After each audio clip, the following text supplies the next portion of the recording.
Your options are very limited. Your options are very limited. Why does my voice keep cracking on very? Okay, I literally have to leave in like 15 minutes. Stop sneezing. Hey everyone, and welcome back to Perler Planet. Wow, that was a big wave. There are so many hardships and trials in perler beading, so in today's video, I'm going to share with you guys some struggles that every perler beader understands.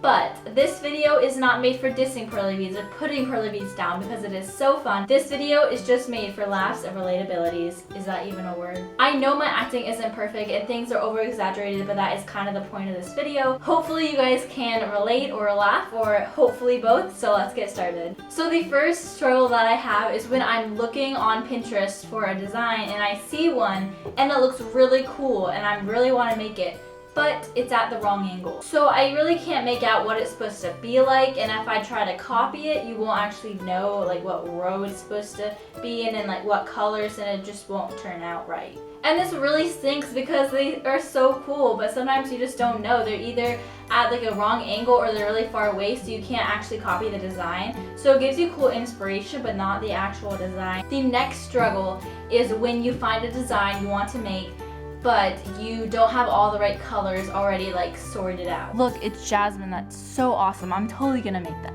Okay, for this design, I'll need black, tan, yellow, turquoise, and a lot of dark blues. So you literally spend half an hour trying to find the one color you don't have through your perler bead buckets, which takes forever. I want to be doing other things, and whenever I try to find these beads, I'm just like, I really could have been halfway done with this tutorial if I didn't have to find these little beads from this huge mass of like hundreds of different colors. So the next struggle that I know I have is when I'm almost finished with my perler bead creation and I am finishing up with one color, and then I realize I don't have enough of that color, so I'm looking for like 3 more beads, but I don't have the rest of the 3 beads in the color, so I have to look for it in my perler bead buckets, but I've already looked for it in my buckets, so I suddenly run out of options and I am frantically trying to find these perler beads.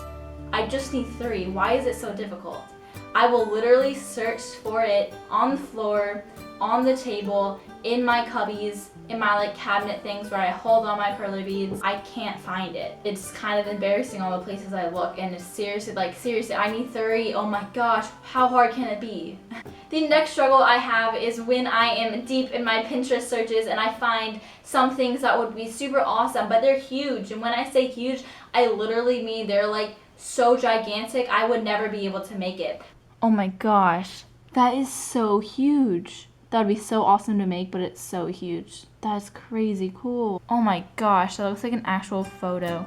So you know you're probably not gonna make it, but you still pin it because it's so awesome, and I have a bunch of these in my perler bead pins that I will never make, but I just think they're so cool. The next struggle is when you find a design on the internet and it turns out bigger or smaller than you expected because your original insights of how big or small and how long it's gonna take is never correct, literally.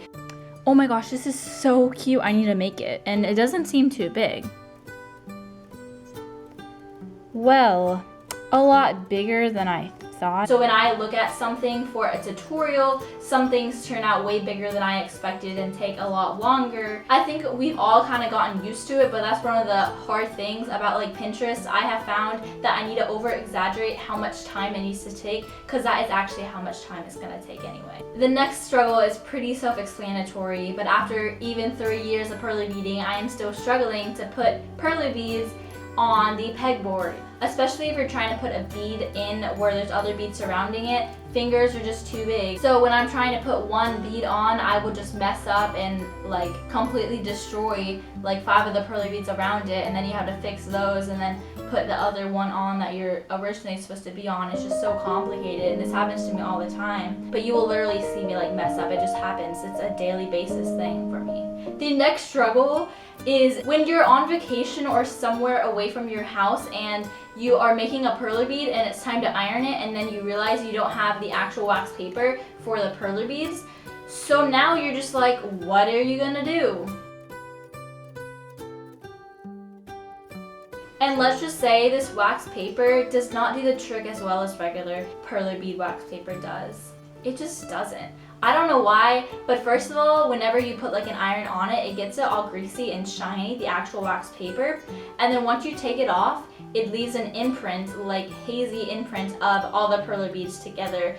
So it's just hard and it wears out really easily. The last struggle that every Perler beader understands is when you make a design on a square pegboard and then you realize you need a few more rows. If you have a big square pegboard, usually it has these little like things on two sides of it, and you can connect them with other square pegboards, and that's usually what I do. But if you think it's going to be a small creation and do it on a small square pegboard and then you run out of room, your options are very limited. At that point, you kind of have to transfer it over to another pegboard and then like get it back. Really, the best thing you can do is just take your tweezers and pull up all the Perler beads, like 2 or 3 rows or how many rows you need it, and it's kind of annoying, but you have to do it. So that was all the struggles that every Perler beader understands. I really hope you all enjoyed. I think we could all relate to this, whether you have been doing Perler beads for years and years now or just getting started. Perler beads are so amazing, so it's definitely worth any of these small, tiny struggles we have within them. I just thought it would be a fun video to kind of realize the fails and struggles, and like it up for more videos where I sit down and talk to you guys. Make sure to subscribe if you haven't already for new videos every Monday and Friday. So I hope you guys can relax.